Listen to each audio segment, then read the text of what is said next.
Très heureux de vous savoir nombreux, mesdames, mesdemoiselles et messieurs. Encore une fois, bonsoir. Bienvenue à votre magazine qui reçoit encore aujourd'hui quelqu'un qui n'est plus à présenter. Lors de la fois dernière, il était de passage ici. Les réactions fusent de partout. Vous nous avez posé des questions. Nous sommes descendus encore auprès de lui pour pouvoir encore lui poser toutes ces questions. Nous n'avons que vos questions et lui n'a que des réponses. Monsieur Dief, bonjour. Bonjour.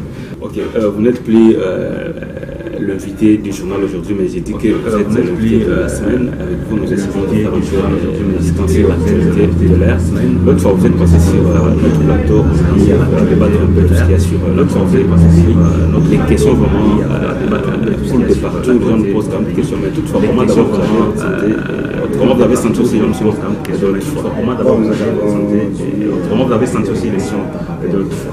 Bon, nous avons dit ce que beaucoup de renseignements au fond de nous, et les réactions des uns et des autres au fond de nous, normal, mais surtout ce qui nous a encouragés, c'est que la quasi-totalité de ce qui nous a encouragés, c'est que c'est une façon, la quasi-totalité de comprendre que notre population, notre peuple s'intéresse réellement à la situation de son pays, et particulièrement et de plus en plus concerné par la situation particulièrement des compatriotes vivant à l'étranger, par la situation c'est ça même notre société. Autrefois vous avez parlé des questions, c'est ça même notre société. Parce que autrefois vous avez la diaspora, les questions d'abord pour diaspora congolaise. C'est comme si les Congolais, certains Congolais ne comprennent pas ce qui c'est parce qu'ils ont dans leur tête que quelqu'un de la diaspora c'est celui qui est en Dieu, faire du désordre, taper les autorités lorsqu'ils sont là de l'autre côté, intercaler de missions en désordre, taper les autorités lorsqu'ils sont là de l'autre côté, intercaler de missions en faire leur qu'est-ce que vous pouvez dire sur cette diaspora? Merci beaucoup. Je crois c'est vrai que c'est vrai que c'est parfois porte confusion. Certains d'entre nous parfois portent en fait confusion. Celui qu'on appelle certains d'entre diaspora. En fait, donc celui qu'on appelle c'est celui qui vit donc en dehors de ces frontières, qui vit en dehors lorsqu'on vit à l'étranger, on est appelé diaspora. C'est-à-dire vous êtes la diaspora en France, on est avec la RDC, c'est-à-dire vous êtes la diaspora au Brazzaville, en Égypte, au Danemark, comme nous, aux États-Unis, en Asie, au Danemark, aux États-Unis. Ok, maintenant, vous avez des responsabilités toujours au sein de cette opération. Vous avez des responsabilités pour certaines être diaspora, c'est peut-être s'acharner contre son pays. Non, ça n'a rien à voir. Être diaspora, c'est ce que je viens d'expliquer. Mais il y a quelque chose d'important que je laisse c'est que la diaspora, prenons la diaspora congolaise, c'est en fait la diaspora à l'étranger. Donc tout ce que nous trouvons, tout ce dont regorge le combat à l'intérieur, en termes de valeurs et autres, soyez-en certains que vous allez le retrouver, valeurs et autres. Il y a des politiciens congolais dans la diaspora, il y a des religieux congolais dans la diaspora, il y a des artistes congolais dans la diaspora, il y a des étudiants congolais dans la diaspora. C'est-à-dire, tout ça fait que il peut arriver, tout ça fait que dans notre communauté vivante à l'étranger, qu'il y ait des gens qui chantent, qui dansent. De la même façon, souffrait qu'il y ait aussi des gens qui chantent, qui dansent. Malheureusement, de la même façon, souffrait qu'il y ait aussi ceux qui enfreignent la loi. Malheureusement, mais il y a aussi d'autres ceux qui enfreignent la loi. Mais il y a aussi d'autres Tant que nous protestons ici à l'intérieur, il y a des gens qui font des marches tant que nous protestons ici à l'intérieur. Il y a des gens qui y en aient aussi à l'intérieur, des protestations qu'il y a à l'intérieur, qu'il y en ait y avoir aussi à l'extérieur. Des protestations c'est un peu ça. Mais être de la diaspora congolaise n'est nullement synonyme. Être de la diaspora congolaise n'est nullement synonyme de protestation violente. Donc ça c'est tout à fait protestation violente, une mauvaise appréhension. Ça c'est tout à fait la diaspora. Mais nous savons qu'il y a une frange assez importante de notre communauté congolaise vivant à l'étranger et qui a choisi, n'est-ce pas, congolaise vivant à l'étranger, de protester, a choisi contre particulièrement les autorités, contre pour des raisons qui leur sont propres. Et ils ont choisi des méthodes qui peuvent être propres aux yeux de certaines personnes assez peu orthodoxes. Donc, aux yeux de certaines personnes, il paraît que c'est ça la démocratie. Mais la démocratie, ce n'est pas vrai, ce n'est pas frapper sur l'autre ou insulter. La démocratie, ce n'est pas vrai, ce n'est pas frapper sur l'autre. Mais est-il qu'il y a des choses comme ça, mais ce n'est pas ça qui caractérise le Congolais. Il y a des choses comme ça. Oui, ce n'est pas ça qui caractérise qui vivent en dehors de nos frontières. Oui, ce n'est pas ça qui. Maintenant, il y avait quand même des responsabilités au sein de cette coordination. Qu'est-ce que vous savez? Donc, quels sont les préalables, soit les mesures que vous prenez peut-être pour pouvoir éradiquer ces histoires qui font pas mal de notre pays? Oui, c'est vrai que c'est une situation qui nous a toujours préoccupés. Oui, c'est vrai que nous n'avons pas manqué de mener plaidoyer, nous n'avons pas manqué de mener pour que l'on puisse voir dans quelle mesure nous pouvons arriver à atténuer cette situation-là qui a assez duré, il faut le reconnaître, qui a causé aussi beaucoup de mais depuis déjà 2013, dès la création de la DCFC, la diaspora congolaise 2013, lors de la création nationale, nous avons mené beaucoup de plaidoyer avec nos amis avec qui nous étions en concertation. Il faut dire qu'il y avait au moins une soixantaine de membres de la diaspora, des Congolais qui représentaient ou des délégués qui représentaient la diaspora, des Congolais qui représentaient ou des délégués qui représentaient la diaspora, et ces Congolais venus de partout. C'est alors qu'on s'est mis ensemble pour créer ce que nous avons appelé la DCFC, la diaspora congolaise fédérée. Mais à cette époque-là, ça s'appelait le sigle signifié diaspora congolaise pour la cohésion nationale, diaspora congolaise pour les concertations nationales. Et après les concertations, il fallait trouver une nouvelle raison d'exister. Alors on a transformé, puisque cette nouvelle raison de cette conférence avait pour objet principal la consolidation de la cohésion nationale. Alors nous avons pensé qu'en consolidation plutôt changer les deux dernières lettres de concertation nationale en cohésion nationale, d'où la raison concertation nationale de la DCFC aujourd'hui encore. Donc, avec cela, nous avons mené énormément de démarches auprès de tous. Avec cela, nous avons mené énormément de démarches que en son temps sur instruction du président de la République aujourd'hui fonctionnaire, le ministre de l'Intérieur actuellement honoraire, le ministre de l'Intérieur de Lualaba, son excellence Liège, que je salue au passage, avec Liège, le DG, que je salue au passage, la DGM, avec le DG du conseiller spécial de la DGM de sécurité, le chef de l'État, ils avaient instruit leur service pour accorder des séjours aux Congolais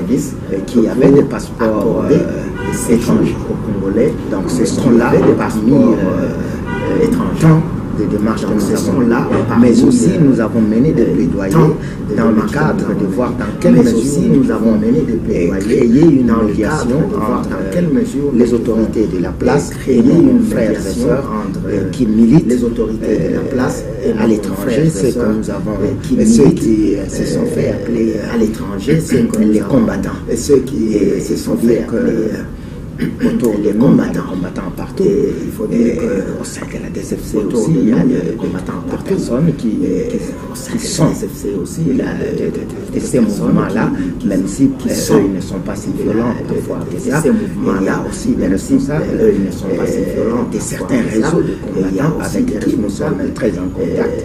De certains réseaux de combattants avec qui nous sommes très en contact.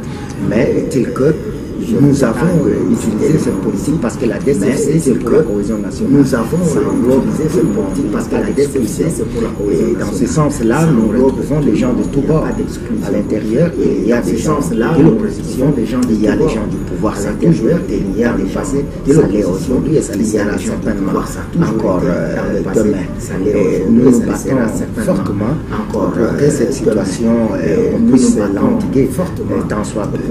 Mais la grande problématique ici, c'est que il y a la grande problématique qui en ont fait leur fonds de commerce. Beaucoup qui en ont fait leur droit de tous côtés. Fonds de commerce. Et particulièrement dans les chefs de certains responsables et dans le chef de certains dans la mesure responsable. C'est ce que nous avons compris dans la mesure avec c'est ce que nous avons compris, c'est que ils entretenaient un peu ce conflit parce qu'il suffirait d'aller dire, j'espère que ça ne sera pas le cas, parce qu'il suffirait d'aller parler, d'aller dire, j'espère que ça ne sera pas le cas.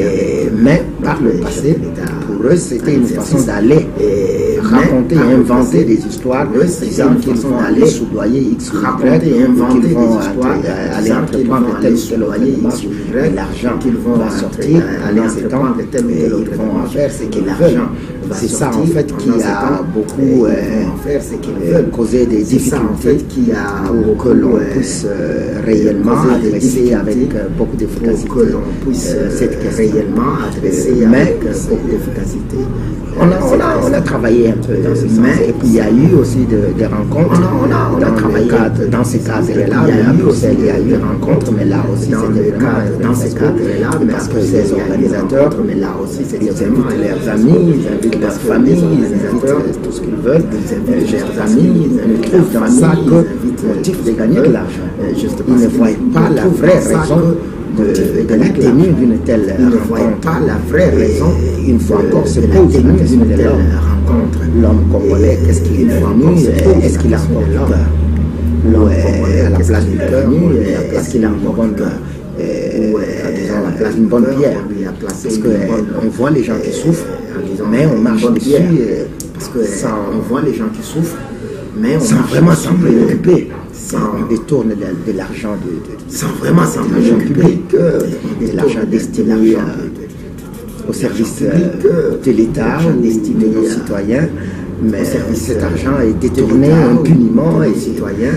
Cet argent est détourné impuniment et qui bloque l'avancement de ces choses dans notre pays, bloque dans tous les secteurs, y compris dans la crise qui règne entre, y compris les Congolais vivant à l'étranger, une frange des Congolais vivant à l'étranger, les Congolais vivant à l'étranger, et c'est même la même crise encore qui fait persister la guerre.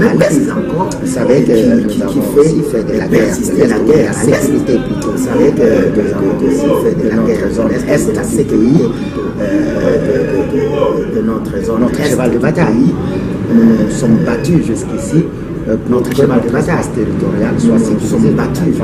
Nous n'avons d'autres moyens que le plaidoyer auprès des autorités à l'interne comme à l'externe pour que cette guerre qui a fait comme à l'externe de sang, pour que cette guerre qui a fait mais pour qu'elle finisse dans notre pays, il faut que la corruption soit endiguée. Mais pour qu'elle finisse, tous les problèmes qu'on a ici chez nous, on peut dire que tous les problèmes qu'on a ici chez nous, ce qui bloque, on peut dire l'avancement des choses, c'est la corruption. Ce qui bloque les gens, l'avancement des choses, c'est la corruption.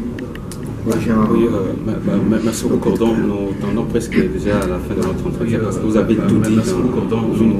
Une petite question, vous avez vraiment tout englobé. Quelqu'un m'a posé une question, vous avez vraiment tout la diaspora fédérée. Moi, je n'ai pas le monopole de répondre, je sais que le monopole de diaspora c'est juste auprès de vous que je pourrais quand même avoir cette réponse. C'est quoi d'abord la diaspora? C'est juste auprès de fédérés. Quand vous êtes divisé, c'est quoi d'abord la diaspora? Expliquez-nous un peu ce concept-là. Vous êtes divisé, il y a ce oui, fédéré, c'est pas divisé, c'est plutôt mettre fédéré, c'est pas divisé, c'est tout ce que ça veut dire mettre. J'ai expliqué tout à l'heure que c'est tout ce que ça veut dire. L'origine, j'ai expliqué tout à l'heure que ça a été créé en marge de concertation nationale.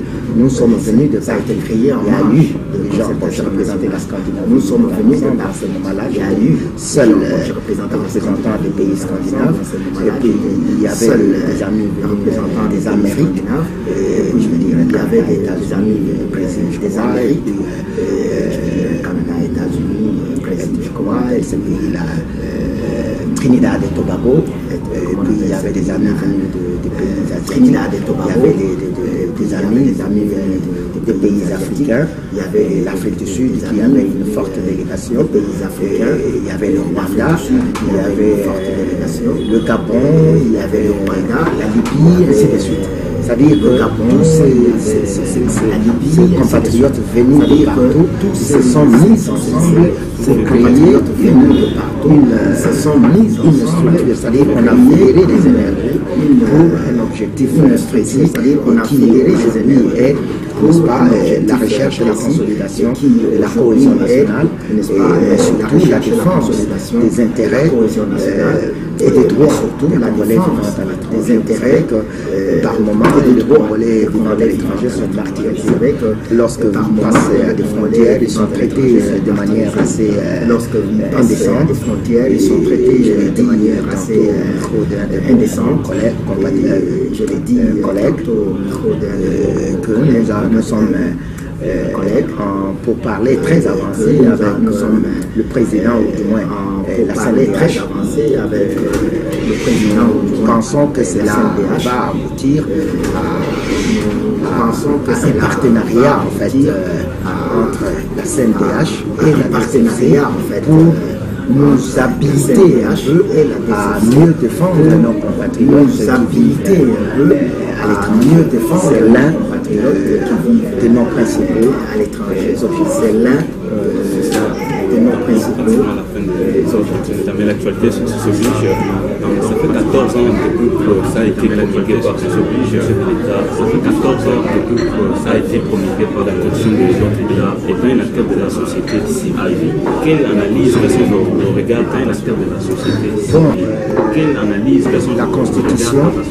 Nous sommes au regret de la Constitution de dire qu'elle n'a pas suffisamment été respectée, de dire qu'elle n'a pas suffisamment plus de cela.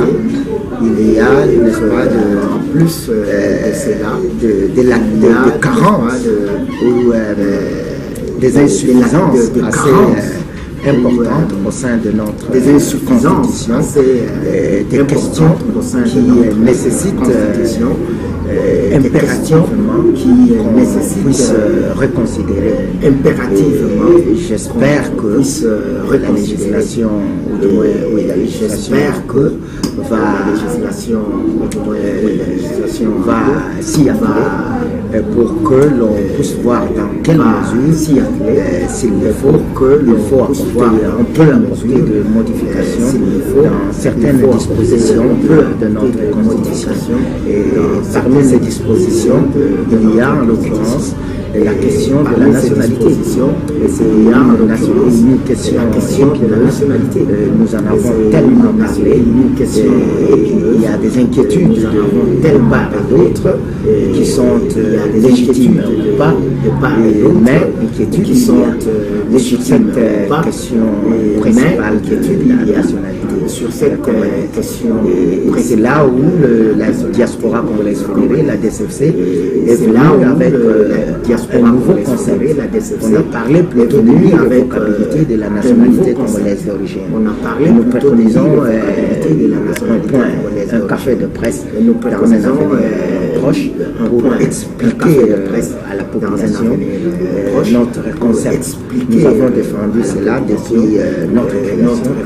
Nous pensons qu'un Congolais n'a pas le droit de perdre sa nationalité, c'est pour la simple raison qu'il est parti aller vivre à l'étranger pour des raisons que beaucoup connaissent. Les raisons que beaucoup à changer ou du moins à acquérir une nationalité à changer ou du moins à acquérir sa nationalité d'origine. Et c'est là que sa nationalité d'origine. Et c'est là perdre au pays beaucoup en termes de beaucoup de matière en termes d'énergie financière et économique. En termes, nous pensons que cette question-ci, elle est adressée telle que nous l'avons définie, détaillée, nous avons le détail que nous l'avons avec nos experts en question de droit et particulièrement en question de la Constitution, parce qu'il faut dire que la DCC regorge différentes personnalités, que la DCC regorge des éminents professeurs d'université qui enseignent aussi bien au pays ici qu'à l'étranger. Nous avons des ingénieurs, des docteurs qui sont pratiquants à l'étranger, qui ont même créé des centres médicaux importants, des centres médicaux, je crois, auxquels j'ai assisté personnellement, la mise sur train, auquel j'ai assisté personnellement, qui se trouve vers la mise sur train, la somme qui se trouve vers le docteur Samba, que j'ai salué au passage, a préféré aller créer un centre médical dans un coin reculé. Parce que son objectif, c'est de ne pas faire l'argent. Son objectif, c'est de venir en aide à nos populations. C'est ça qui nous motive, c'est venir en aide. Nous avons des religieux, nous avons des personnes qui ont des ingénieurs, des religieux. Donc nous avons la possibilité de réellement assister notre pays dans différentes matières. Vous n'avez pas posé la question ici, mais vous en avez parlé. Quand on avait discuté c'était la question de diaspora qui se retrouvent partout, d'où est-ce qu'ils viennent, est-ce qu'ils sont des nôtres? Oui, ils sont des nôtres dans la mesure où ce sont des Congolais qui vont à l'étranger, mais s'ils sont des membres de la DCC, là je ne peux pas les garantir parce qu'ils ne sont pas là où ils sont, là je ne peux pas les qualité de membres de la DCC. Nous dirons en l'occurrence le chef de membre de la DCC, le membre de la diaspora. Nous dirons en l'occurrence le chef de la Belgique d'ailleurs, il a eu ses connaissances là-bas, ses amitiés, ainsi de suite, et sur base de cela, ayant été élevé sur base au rang où il se trouve, ayant été naturel, élevé, il tire dans ses connaissances des personnes, qu'ils exercent bien leur travail ou pas, ça c'est au chef de l'État lui-même ou au ministre qui vient leur travail de répondre. Mais les Congolais s'en plaignent. Oui, c'est vrai, nous recevons énormément de plaintes. Oui, c'est vrai, nous recevons énormément dans ce sens-là de plaintes. Et nous assumons la responsabilité parce que c'est un peu comme on dit, la péché, parce que c'est un peu comme tous sont péchés, ont été privés de la gloire. Donc, puisqu'ils sont de la diaspora, nous assumons. Mais en réalité, il faut dire qu'il y a à boire et à manger dans tout ça. La DCFC, quand elle a fourni des ministres au gouvernement passé, parce qu'elle a fourni des ministres au gouvernement passé, parce que nous avions un droit de regard. Et quand nous avons des plaintes, je peux tout de suite prendre mon téléphone, appeler le compatriote qui est ministre à gauche ou à droite, le compatriote qui est ministre soit à la coopération à gauche ou à droite, je lui demande de me fixer un rendez-vous dans les heures qui suivent, dans les heures qui suivent, il va me recevoir dans n'importe quel cadre, dans les heures protocolaires, il va me recevoir dans n'importe quel cadre, et on va discuter, je vais lui dire en face ce que disent les gens. Cela permet cette proximité-là, et permettez au ministre de proximité issu de la DCFC de savoir ce qui se passe au ministre issu de la DCFC dans la rue, de savoir de s'amender dans la mesure du possible. Nous n'avons dans la rue de s'amender aucune mesure contraignante sur lui. Mais au moins, nous pouvons lui faire parvenir les doléances pour qu'il puisse changer. Ceux qui sont au niveau de la présidence, en l'occurrence, parce que c'est d'eux qu'il s'agit. D'ailleurs, avec Mouzé Kabila, on les a d'ailleurs d'une certaine manière, je ne vais pas citer. Alors, ça fait mal de voir ça. Parce qu'il est. Alors, ça fait mal. Les compatriotes qui vivent ici attendent de nous qui avons vécu à l'étranger. Les compatriotes qui vivent attendent une expertise et une certaine manière de faire, une certaine manière d'expertise. Mais lorsque nous venons ici, avec tout le respect qui nous est accordé, avec toutes les respirations qui nous est accordées, et que l'on soit aussi décevant parfois, nous sommes nous-mêmes trempés de corruption, nous sommes nous-mêmes trempés dans des antivaleurs de toute sorte. Et il faut dire que c'est tout à fait naturel que les compatriotes vivant au pays puissent s'en plaindre et qu'ils puissent trouver toutes les raisons du monde pour se dire alors, pourquoi nous devons toutes les raisons du monde si eux nous sont parfois pire que nous. Pourquoi nous voilà un peu la difficulté, mais nous ne cessons pas d'interpeller les nôtres, surtout ceux qui sont aux affaires, pour qu'ils essayent de défendre l'honneur, parce que nous avons eu un plus à l'extérieur. On dit parfois que nous avons eu un jeune qui a voyagé, c'est un adage africain, un jeune qui a voyagé, c'est un adage africain, parfois mieux qu'un vieux qui est resté au village pendant très longtemps. Parce que celui qui a voyagé a vu certaines réalités qui peuvent être bénéfiques pour le village, plutôt que quelqu'un qui est resté statique au même village. Alors il faudrait que réellement les Congolais vivant à l'étranger, la diaspora congolaise, lorsqu'elle revient, lorsqu'elle est appelée ici, qu'elle soit digne des attentes de notre peuple, soit digne des attentes. Vous disiez aussi tout à l'heure, vous avez posé une question sur certaines activités, certaines actions que nous faisons ici. À l'heure qu'il est, le chef de l'État a pris une initiative de responsabiliser, l'initiative de responsabiliser notamment Mme Alice Mirimo, voir un peu cette question de la diaspora. La DCFC travaille avec d'autres structures de la diaspora, comme Agir, comme la diaspora économique de notre frère Agir, comme estimé frère Mengaï, et bien d'autres encore. Nous travaillons de commun encore. Nous, bien d'autres encore, les structures de la diaspora, la société civile, dont particulièrement la Haute Académie de réflexion, ainsi que les institutions à travers le FNPSS, le Fonds national de promotion des services sociaux. Nous travaillons ensemble pour créer, pour proposer au chef de l'État un cadre qui permettra ou à faciliter la réinsertion des Congolais qui sont à l'étranger. Il y a tellement de talents qui peuvent être très utiles au pays, donc nous sommes en train de travailler par rapport à ça. Nous sommes pratiquement à la fin de notre entretien d'aujourd'hui. Moi, j'ai bouclé l'émission. C'est pas quelque chose à ajouter des mots de la fin par rapport à l'entretien d'aujourd'hui, parce que nous sommes encore nous serons toujours le monde de la fin. Bon, je pense avoir dit l'essentiel et j'encourage les gens du pays à être positifs, à travailler réellement dans le sens de la vision.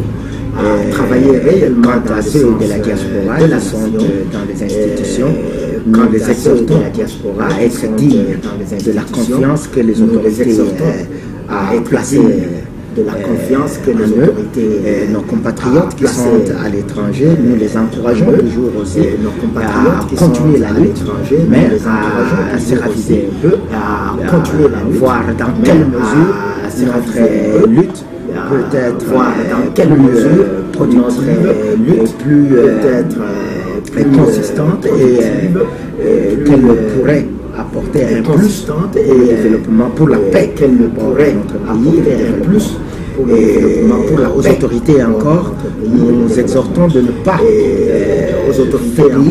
de continuer à fournir des énergies pour sécuriser notre pays, surtout la partie est.